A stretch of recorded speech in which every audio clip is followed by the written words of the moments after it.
Shalom, selamat pagi jemaat Gesja Bethlehem yang dikasihi Tuhan.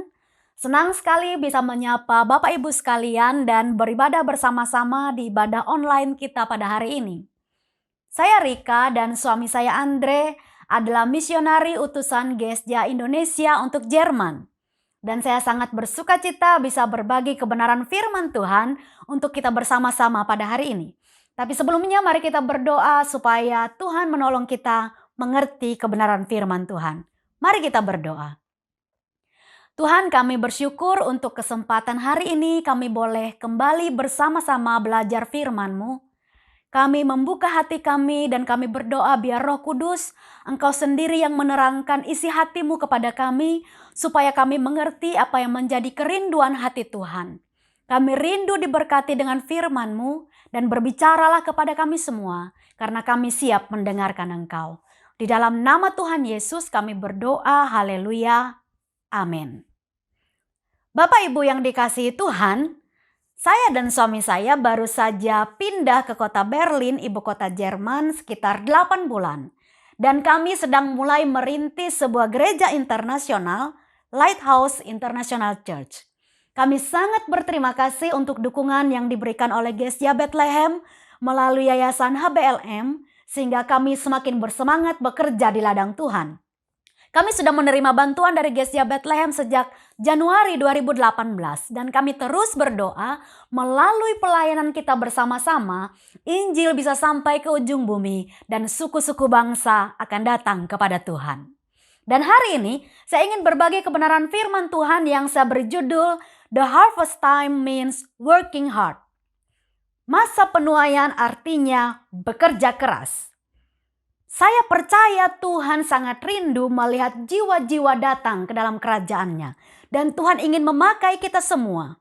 Dan pertanyaan buat kita semua Bapak Ibu sekalian, apakah kita mau ambil bagian dalam masa penuaian? Hari ini saya mau berbagi kepada kita apa yang Alkitab katakan tentang masa penuaian. Yang pertama, ketika saya membaca bagian-bagian Alkitab yang bicara tentang penuaian, saya menemukan di situ bahwa Yesus berkata, masa penuaian adalah sekarang. Ada satu bagian dalam Yohanes pasal yang keempat, sebuah kisah yang sangat terkenal, pembicaraan antara Yesus dan perempuan Samaria. Satu kali Yesus dan murid-murid sedang dalam perjalanan dari Yudea menuju ke Galilea. Biasanya orang Yahudi akan memilih rute yang lebih jauh supaya tidak melewati tanah orang Samaria. Karena orang Yahudi dan orang Samaria saling bermusuhan. Tapi dalam kisah ini, Yesus dengan sengaja membawa murid-muridnya melintasi tanah Samaria. Karena Yesus ingin memberitakan berita keselamatan kepada orang Samaria. Dan Yesus berkata kepada murid-muridnya dalam Yohanes pasal 4 ayat 34 sampai 35. Kata Yesus kepada mereka, makananku ialah melakukan kehendak Dia yang mengutus aku dan menyelesaikan pekerjaannya. Bukankah kamu mengatakan 4 bulan lagi tibalah musim menuai? Tetapi aku berkata kepadamu, lihatlah sekelilingmu dan pandanglah ladang-ladang yang sudah menguning dan matang untuk dituai. Yesus berkata kepada murid-muridnya, engkau berkata musim menuai masih lama 4 bulan lagi. Tetapi bukalah matamu dan lihatlah orang Samaria di sekelilingmu. Mereka adalah ladang yang sudah menguning dan siap untuk dituai. Itu artinya Yesus berkata kepada murid-muridnya bahwa masa penuaian adalah sekarang. Dan kalau Bapak Ibu membaca ayat-ayat yang berbicara tentang penuaian, di situ ada tekanan urgensi waktu. Yang artinya di masa penuaian ada banyak pekerjaan misi yang tidak bisa ditunda. Ada banyak proyek-proyek misi yang harus segera dikerjakan, yang harus segera diselesaikan. Karena jiwa-jiwa sedang menanti untuk datang ke dalam kerajaan surga. Seringkali kita melihat orang-orang di sekitar kita. Seringkali kita melihat orang yang biasa kita ketemu setiap hari, biasa saja, nothing special. Tetapi kita jangan tertipu oleh iblis. Karena orang-orang di sekitar kita, mereka sedang menantikan kita untuk memberitakan berita keselamatan kepada mereka. Mereka menantikan pengharapan di dalam Yesus. Iblis senang menipu kita dengan berkata, ada waktu lain untuk melakukan pekerjaan misi. Ada kesempatan lain untuk terlibat dalam proyek misi. Tetapi Yesus berkata, masa penuaian adalah sekarang. Kita harus bekerja sekarang. Ini sesuatu yang urgent yang harus kita bersama-sama selesaikan kalau kita mau melihat jiwa-jiwa datang kepada Tuhan. Tahun yang lalu saya dan suami saya tinggal di sebuah kota kecil, Aachen. Dan ada seorang mahasiswa Indonesia yang saya bimbing, dia pindah ke kota yang lain 30 menit dari kota Aachen dan merintis sebuah international komsel di sana. Dan hari itu bulan Desember, saya dan suami saya ingin mengunjungi mahasiswa ini untuk memberikan encouragement buat dia supaya bekerja lebih sungguh-sungguh melayani Tuhan. Dan seperti biasa, anak-anak muda senang sekali kumpul-kumpul kalau ada makanan. Jadi saya mau masak makanan, ada ayam karet, telur, sayur yang akan kami makan setelah komsel. Tapi sehari sebelumnya mahasiswa ini menelpon saya dan berkata, ada seorang temannya, gadis India, Hindu dan vegetarian, akan bergabung dengan komselnya untuk pertama kali. Akhirnya Bapak Ibu sekalian, saya harus bekerja ekstra. Saya harus masak menu vegetarian untuk gadis India ini.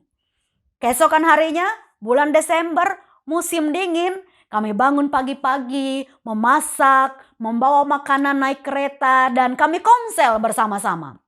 Setelah komsel, saya menemui gadis India ini dan saya berkata kepadanya, hari ini saya memasak masakan khusus buat kamu karena saya dengar kamu vegetarian. Dan gadis ini sangat senang. Dia sangat tersentuh karena saya mau melakukan sesuatu yang ekstra buat dia. Dan setelah komsel, saya membagikan undangan perayaan Natal dan mengajak mereka minggu berikutnya datang ke gereja kami untuk merayakan Natal bersama-sama. Dan Bapak Ibu sekalian, gadis India ini datang merayakan Natal di gereja kami dan dia tidak datang sendiri. Dia mengajak temannya seorang gadis Mesir merayakan Natal bersama kami. Saya sangat senang melihat ada orang yang belum percaya kepada Yesus datang ke gereja beribadah bersama-sama. Kemudian saya berdoa buat mereka dan sampai hari ini kedua gadis ini masih mengikuti komsel yang dilayani oleh mahasiswa Indonesia yang pernah kami bimbing. Dari mana kekuatan untuk melakukan itu? Di musim dingin paling enak tarik selimut dan bersembunyi. Tetapi kenapa kami semangat bangun pagi, semangat memasak, semangat pergi keluar? Semangat itu muncul dari kesadaran bahwa musim menuai adalah sekarang. Jiwa-jiwa di luar sana menantikan pengharapan di dalam Yesus. Jiwa-jiwa di luar sana menantikan berita sukacita di dalam Yesus. Dan kita harus ambil bagian di masa penuaian ini. Jadi Bapak Ibu yang dikasih Tuhan, masa penuaian adalah sekarang. Dan yang kedua, saya belajar, Alkitab mengajarkan kepada kita bahwa di masa penuaian menuntut banyak pekerjaan. Alkitab berkata dalam Lukas pasal 10 ayat 1 dan 2. Kemudian daripada itu Tuhan menunjuk 70 murid yang lain, lalu mengutus mereka berdua-dua mendahuluinya ke setiap kota dan tempat yang hendak dikunjunginya. Katanya kepada mereka, tuaian memang banyak tetapi pekerja sedikit. Karena itu mintalah kepada Tuhan yang empunya tuaian supaya ia mengirimkan pekerja-pekerja untuk tuaian itu. Bapak Ibu yang dikasih Tuhan, kita semua suka frase masa penuaian. Baik dalam pertanian, perkebunan, dalam gereja dan pelayanan kita suka dengan masa penuaian. Tapi jangan lupa, di masa penuaian ada banyak pekerjaan. Yesus berkata, tuaian sangat banyak tapi pekerja sedikit. Artinya pekerjaan sangat banyak tetapi orang yang mau bekerja kurang. Karena itu Tuhan mencari orang-orang yang mau bekerja. Karena ada banyak pekerjaan di musim menuai. Saya adalah anak petani. Orang tua saya di Kalimantan masih menanam padi di ladang sampai sekarang. Jadi saya tahu kesibukan di musim menuai. Kalau padi sudah menguning di ladang orang tua kami, maka kami cepat-cepat beramai-ramai pergi menuai padi. Karena Bapak Ibu, kalau padi sudah matang, kalau kita membiarkan tidak segera dituai, maka tangkai padi akan melemah, kemudian rumpun padi akan melemah, lalu rebah dan kemudian membusuk. Jadi kami tahu musim menuai artinya kita harus segera bekerja. Ada pekerjaan yang tidak bisa ditunda. Saya menyaksikan sendiri di musim menuai Orang tua saya bekerja sampai malam hari karena ada banyak pekerjaan di musim menuai. Sesudah kita memanen padi, kita harus memisahkan bulir padi dari tangkainya. Kemudian kita harus membersihkan gabah yang kosong dan gabah yang berisi. Setelah itu kita harus menjemur sebelum padi disimpan di lumbung atau diproses menjadi beras. Ada begitu banyak pekerjaan di musim menuai. Saking banyaknya pekerjaan dan ada urgensi waktu, pekerjaan yang tidak bisa ditunda, biasanya di musim menuai kami menuai beramai-ramai. Sebagian bekerja memanen padi di ladang, sebagian memasak di pondok, memasak nasi, menyiapkan lauk, supaya kalau orang yang menuai capek, mereka bisa berhenti dan makan, lalu dapat energi baru dan kembali menuai sampai matahari terbenam. Jadi selalu ada banyak pekerjaan di musim menuai. Bapak Ibu yang dikasihi Tuhan, saya mau mengingatkan kepada kita semua, bidang pelayanan apapun yang saudara sedang kerjakan di gereja saudara, kerjakanlah dengan kesungguhan hati. Karena apa yang saudara-saudara kerjakan memberi dampak, jiwa-jiwa datang kepada Tuhan. Dan kalau ada di antara Bapak Ibu sekalian yang belum ambil bagian di dalam pelayanan, mari mulai berdoa dan memberi diri untuk bekerja bagi Tuhan. Karena ada banyak pekerjaan di musim menuai. Tuaian banyak dan pekerja sedikit. Dan saya berdoa, Bapak Ibu akan bekerja dimanapun Tuhan menempatkan kita dengan kesungguhan hati. Sambil kita berdoa, Tuhan melipat gandakan lumbung kita sehingga kita bisa memberi dan berkat yang kita terima dari Tuhan bisa kita pakai untuk mengerjakan proyek-proyek misi. Karena saya percaya benih yang saudara tabur melalui gereja saudara dipakai Tuhan dengan luar biasa untuk menyelesaikan banyak pekerjaan misi, banyak proyek misi untuk memastikan orang-orang di luar sana mendengar berita sukacita di dalam Yesus. Jadi Bapak Ibu yang dikasihi Tuhan, musim menuai adalah sekarang. Dan ada banyak pekerjaan di musim menuai. Dan yang ketiga yang saya belajar, di musim menuai ini, Yesus memerlukan pekerja-pekerja keras. Masa penuaian memerlukan pekerja keras. Saya melihat di dalam Alkitab, Allah selalu mempercayakan proyek-proyek yang besar kepada orang yang mau bekerja keras. Tuhan tidak pernah mempercayakan proyek-proyek yang mulia kepada pengangguran dan pemalas. Tuhan senang dengan orang-orang yang punya value, mau bekerja keras, mau memberi yang terbaik buat Tuhan. Kalau Bapak Ibu sekalian ingin ambil bagian dalam sukacita penuaian, mari kita bekerja dengan semangat, dengan sungguh-sungguh bagi Tuhan. Sehingga lewat hidup kita, lewat pelayanan dan gereja kita, jiwa-jiwa boleh datang kepada Tuhan. Bapak Ibu bisa membaca kisah-kisah di dalam Alkitab. Bahwa mata Tuhan tertuju kepada orang yang mau bekerja keras untuk mempercayakan hal-hal yang luar biasa. Musa dipanggil oleh Tuhan menjadi pemimpin orang Israel untuk membawa mereka ke negeri perjanjian ketika dia menjaga domba-domba. Daud diurapi menjadi raja ketika dia sedang bekerja mengurus domba orang tuanya. Elisa menjadi muridnya Elia, bahkan mendapatkan double portion kuasa. Ketika dia sedang bekerja membajak sawah, dia dipanggil oleh Elia. Dan kita bisa melihat kisah dalam perjanjian baru. Petrus dan kawan-kawan dipilih menjadi murid Yesus ketika mereka sedang bekerja sebagai nelayan menangkap ikan. Dan Rasul Paulus, rasul yang hebat dan sangat terkenal itu, dipilih oleh Tuhan menjadi rasul bagi bangsa-bangsa bukan Yahudi ketika dia sedang bekerja gigih membela nama Yahweh. Tuhan sangat suka dengan orang-orang yang punya value mau bekerja keras. Saya berdoa Bapak Ibu sekalian, engkau akan ambil bagian dalam masa penuaian ini. Lewat hidupmu engkau akan melihat kerajaan Allah semakin diperluas dan jiwa-jiwa datang kepada Tuhan.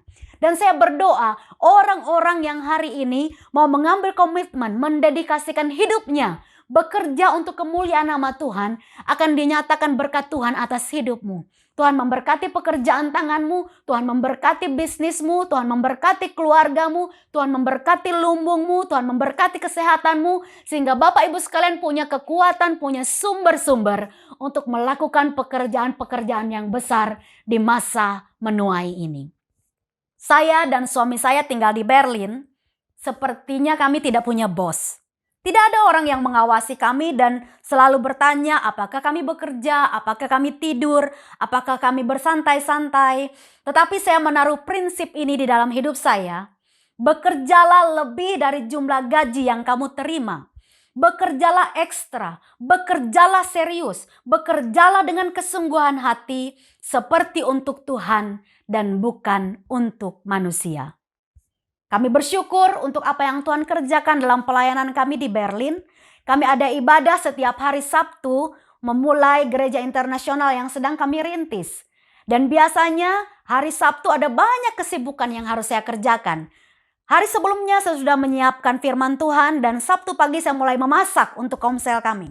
Dan setelah lelah memasak, kami membawa makanan kami, naik bus, bertemu dengan mahasiswa, beribadah bersama-sama, ngobrol sampai malam. Dan ketika pulang ke rumah rasanya sangat capek. Tapi setiap kali saya melihat orang datang beribadah dan memberikan hidup mereka kepada Tuhan, rasanya impas. Dan setiap kali saya melihat orang-orang yang belum percaya datang kepada Tuhan lewat pelayanan kami, rasanya semua kerja keras terbayar lunas. Saya sangat bersyukur kalau Tuhan memberikan kesempatan buat kami untuk melakukan sesuatu buat kerajaan Allah. Saya bersyukur kalau Tuhan mempercayakan kita untuk melakukan sesuatu dan membawa jiwa-jiwa datang kepada Tuhan melalui apa yang kita kerjakan, melalui tangan kita. Dan saya terus berdoa Tuhan memakai Grace JA Bethlehem karena saya tahu hati Tuhan tertuju kepada gereja yang punya hati misi. Dan hati Tuhan tertuju kepada saudara-saudara yang mau memberi hidup, yang mau berkorban, yang mau memberi yang terbaik buat kerajaan Allah untuk memastikan jiwa-jiwa boleh datang kepada Tuhan. Bapak Ibu yang dikasihi Tuhan, tuaian sangat banyak, tapi pekerja sedikit. Kalau engkau mau hidupmu dipakai oleh Tuhan, mari hari ini kita buat komitmen bersama-sama. Kita mau bekerja sungguh-sungguh. Kita mau memberi yang terbaik. Sehingga lewat hidup kita, Injil Kerajaan Allah bisa sampai ke ujung-ujung bumi. Seperti Rasul Paulus berkata di dalam Filipi pasal 1 ayat 21 sampai 22. Karena bagiku hidup adalah Kristus dan mati adalah keuntungan. Tetapi jika aku harus hidup di dunia ini, itu berarti bagiku bekerja memberi buah. Saya mau berdoa buat jemaat sekalian, supaya lewat hidup kita, kita mau bekerja dan menghasilkan buah-buah bagi kerajaan Allah. Kalau engkau mau berkata kepada Tuhan, ini hidup saya, pakai saya untuk bekerja dan berbuah bagimu, kau boleh mengangkat tanganmu dimanapun kau berada saat ini. Dan saya rindu berdoa buat Bapak Ibu sekalian, supaya urapan Tuhan, hikmat Tuhan, kekuatan Tuhan turun buat Bapak Ibu sekalian. Mari kita berdoa bersama-sama. Terima kasih Tuhan karena Engkau menempatkan kami hidup pada masa ini dan kami tahu Engkau ingin mempercayakan hal yang besar lewat kehidupan kami. Kami tahu Tuhan Engkau ingin memakai setiap kami untuk melakukan proyek yang besar di masa penuaian ini. Hari ini hamba berdoa di dalam nama Tuhan Yesus, biarlah firman ini berbicara kepada hati kami sehingga semua kami mengerti bahwa Tuhan mau memakai hidup kami untuk kami bekerja bagi kerajaan Allah dan memastikan orang-orang boleh mendengar Injil dan berita keselamatan. Hamba berdoa hari ini di dalam nama Tuhan Yesus buat semua sidang jemaat yang membuat komitmen untuk menyerahkan hidup mereka kepada Tuhan. Mereka yang mau mempersembahkan hidup mereka untuk dipakai oleh Tuhan. Hamba berdoa di dalam nama Tuhan Yesus. Memberkati mereka dengan hikmat, memberkati dengan kekuatan, memberkati dengan kesehatan, dengan karunia, dengan berkat-berkat yang melimpah. Sehingga setiap sidang jemaat boleh ambil bagian dalam proyek misi. Dan Tuhan memakai hidup mereka untuk memberitakan Injil dan membawa jiwa-jiwa bagi kerajaan Allah. Kami berdoa di dalam nama Tuhan Yesus, biarlah hidup kami ini menjadi kemuliaan bagi nama Tuhan. Terima kasih Tuhan untuk firman-Mu yang mengingatkan kami dan membangkitkan kami untuk tidak lelah bekerja di ladang Tuhan. Terima kasih buat kami semua yang sudah diberkati hari ini. Biarlah Engkau terus menuntun langkah kami untuk setia mengiringi Engkau dengan sungguh-sungguh. Di dalam nama Tuhan Yesus kami sudah berdoa dan mengucap syukur. Haleluya. Amin. Terima kasih Bapak Ibu sekalian untuk kesempatan boleh bersama-sama beribadah dan berbagi kebenaran firman Tuhan.